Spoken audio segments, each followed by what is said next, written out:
In our previous lectures, we looked at government-NGO relationships. In this lecture, we turn our attention to the innovative policymaker. One of the first analytical queries we need to ask ourselves, are bureaucrats rational actors? Are they risk-averse? Studies of single-party state bureaucracies predict that local officials act as a rational bureaucrat and are unlikely to engage in uncertain and risky policy innovation. Policy experimentation is a notable political gamble, since local officials usually have short terms, which is not really long enough to show results. Moreover, innovation is risky since officials do not know if the results will be positive or negative. Policy change that is seen as causing negative outcomes might cause the official to lose his or her position. Thus, it begs the question, what causes policymakers to do something new when innovation is uncertain and risky? Existing literature on local experimentation contend that local innovation occurs because the government signals that it is desirable in a certain policy area. Moreover, the evaluation system for promotion ties innovation to career advancement. Now, other scholars argue that solving local problems motivates experimentation. Regardless of this distinction, these arguments often implicitly assume that officials care about local needs due to promotion incentives and that they innovate due to bureaucratic signals. However, these approaches assume homogeneous preferences on the part of local officials, and therefore cannot fully explain the multitude of cases where local actors behave counter to these predictions, such as in cases where local officials act against bureaucratic signals or violate direct orders. There are a number of mechanisms by which rule takers, in this case local officials, might change the functioning of institutions, leading to unexpected variation in outcomes. In authoritarian contexts in particular, rule makers face fewer costs in replacing existing institutions, a fact that explains the overriding focus of the existing literature on top-down decisions regarding replacement, that is, the creation of entirely new institutions, or layering, the addition of new institutional rules and mandates on top of existing institutions. In contrast, rule takers face prohibitive costs to creating new rules, so they must work within existing constraints, leaving them with two strategies, one of drift or conversion. Drift refers to a strategy of essentially doing nothing until shifts in socioeconomic conditions render an institution irrelevant to current conditions. At the more active end of the spectrum, conversion occurs when rule takers actively seek to shift the basic functions, goals, and operation of existing institutions. Adaptation through conversion reflects the reality that most institutions or policies allow actors working within their constraints to pursue multiple ends.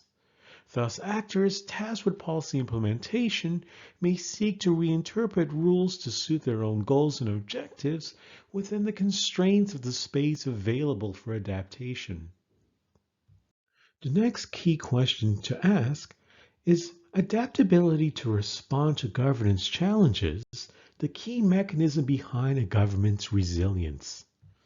This is particularly noteworthy in the Chinese case, whereby there's been a reduction in reported policy experimentation since Xi Jinping took office in 2013.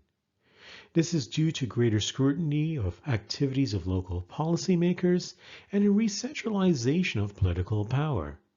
There's a perception by local policy officials that the central government is signaling they want to restrict the space for innovation. The necessity to file work reports represents a protection strategy on the part of local officials in response.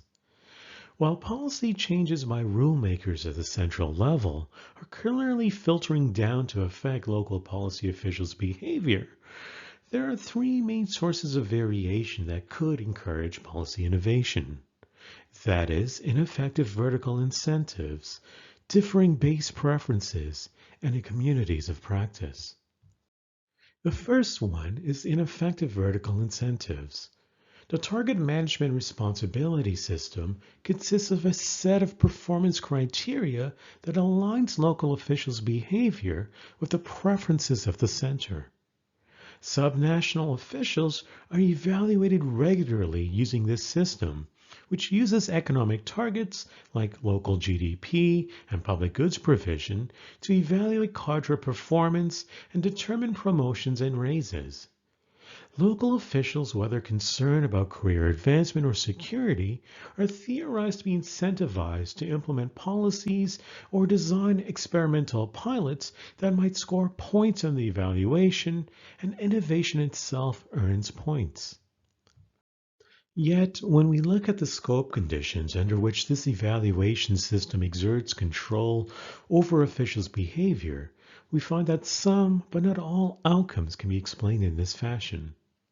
Indeed, local officials' decision-making process is much more complex.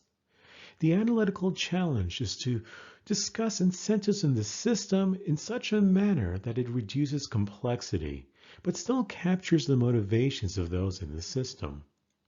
The vertical sort of control mechanisms of punishment and reward through the annual evaluation system for local officials are difficult to use effectively, especially at lower levels of government.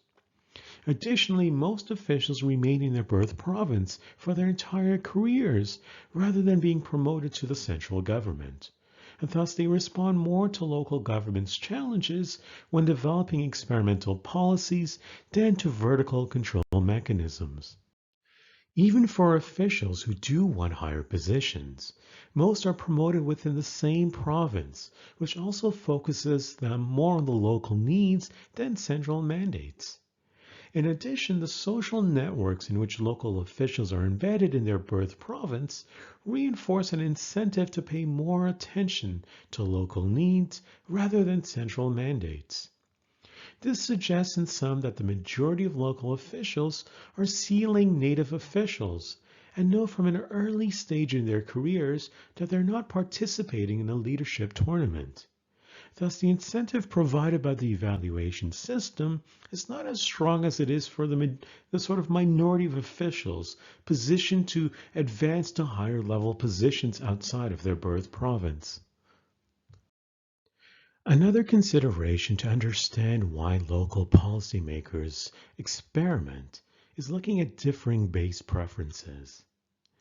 Individual level factors such as having innovative personality or preference for innovation creates variations in local officials' willingness to experiment.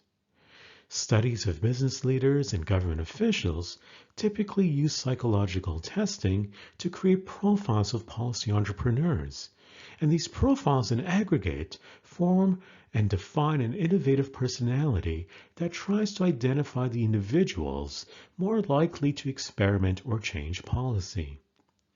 There are three characteristics in those who are likely to innovate: a particular interpersonal style, expression of power, and actualization of higher order values and ideals.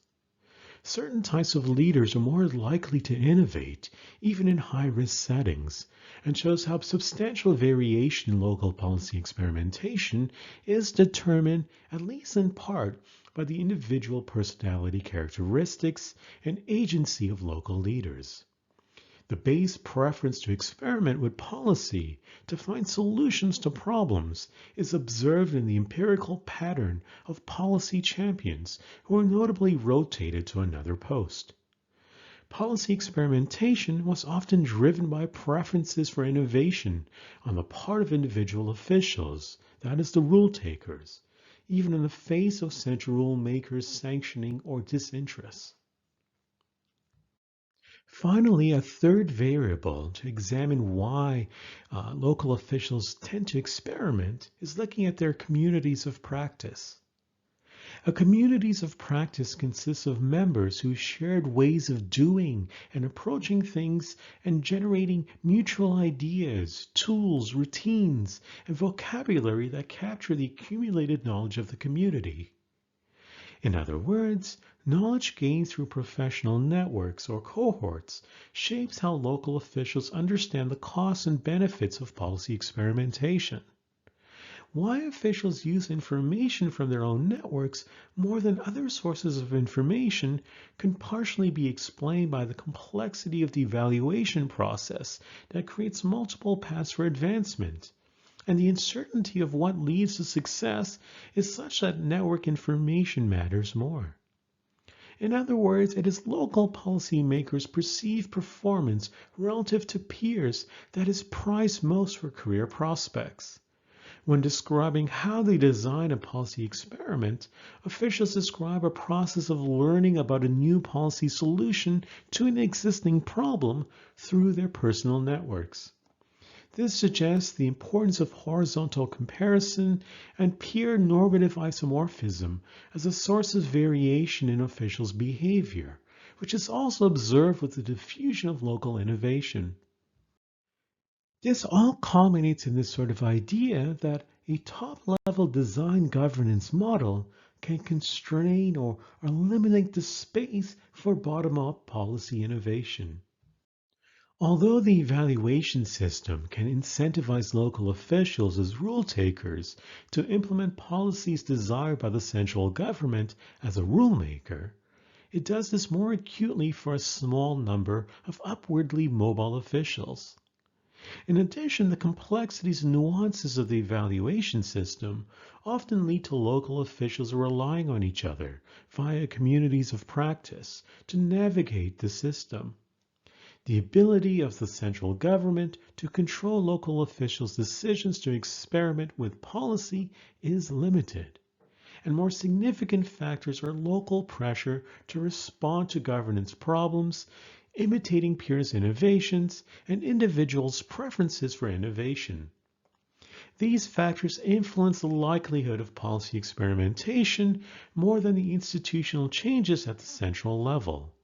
Or perhaps a better way of explaining this is that these factors filter institutional changes to result in variation at the local level. As such, there's a strong support for an evolutionary process predicated on individual preferences interacting with institutional incentives such as the evaluation system and the network structure of knowledge amongst policymakers. At a practical level, despite the high risks and uncertain rewards currently experienced in the Xi Jinping era in the context of China, many local officials who either have a strong personal desire for experimentation, that is, they have an innovative personality, or work in areas where governance threats like social instability are more likely to continue experimentation. This ultimately means that potential solutions to government's problems remain trapped at the local level, and that the central government will lose this adaptable governance mechanism. A potential negative consequence of this might be that experiments will not be advertised outside the local network, which will reduce the ability to evaluate and diffuse these policy experiments more widely. This concludes our lecture on the innovative policymaker. In the next lecture, we will look at the professional